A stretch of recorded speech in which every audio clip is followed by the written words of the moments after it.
Nakrekal 9వ councillor వార్డులో వలాల లక్ష్మమ్మ గారు సైదులు వీళ్ళ రేషన్ కార్డు మీద నలుగుతున్నారు. 4 ఆరులో 24 కేజీల సన్నబియ్యం రావటం జరిగింది.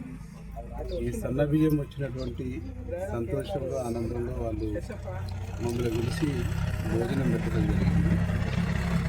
ఈరోజు సన్నబియ్యము వాళ్ళు పెట్టిన భోజనం తింటుంటే మా ఇంట్లో ఫంక్షన్లలో తింటుంటే ఎట్లుందో అంత గొప్పగా ఉంది.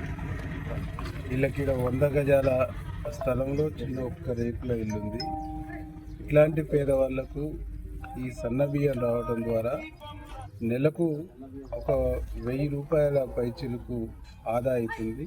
ఈ ఆదా అయ్యేటువంటి డబ్బులతోని కూరగాయలు మిగతా కొనుక్కోవడానికి అవకాశం ఉంటుంది. కాబట్టి సన్నబియ్యం గౌరవ ముఖ్యమంత్రి రేవంత్ రెడ్డి గారు ప్రవేశపెట్టినటువంటి ఒక గొప్ప స్కీము ఈ పేదవాళ్ళ పట్ల ఒక వరంగా దేశంలోనే ఒక ఆదర్శవంతమైనటువంటి స్కీమ్గా ఈ స్కీమ్ నిలబడబోతుంది. దేశంలో అనేక రాష్ట్రాలకు తెలంగాణ రాష్ట్రం ఒక దిక్సూచిగా మారబోతుంది అనేటువంటి దానికి ఇది ఒక ఉదాహరణ.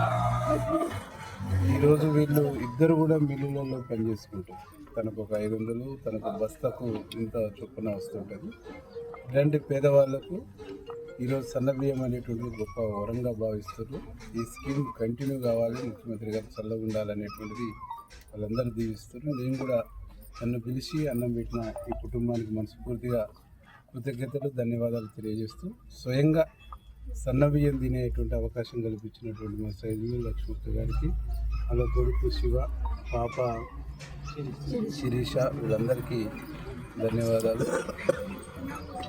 వీరికి ఇల్లు లేదు కాబట్టి ఇక్కడ వచ్చేటువంటి సందర్భంలో ఈ వార్డులో మొదటి ఇల్లుగా వీళ్ళకి మేము ఇందిరమ్మ ఇల్లు కూడా ఇస్తామని చెప్పేసి హామీ ఇస్తూ మీ అందరికీ కూడా శుభాకాంక్షలు. Subscribe us and press the bell icon for more interesting updates.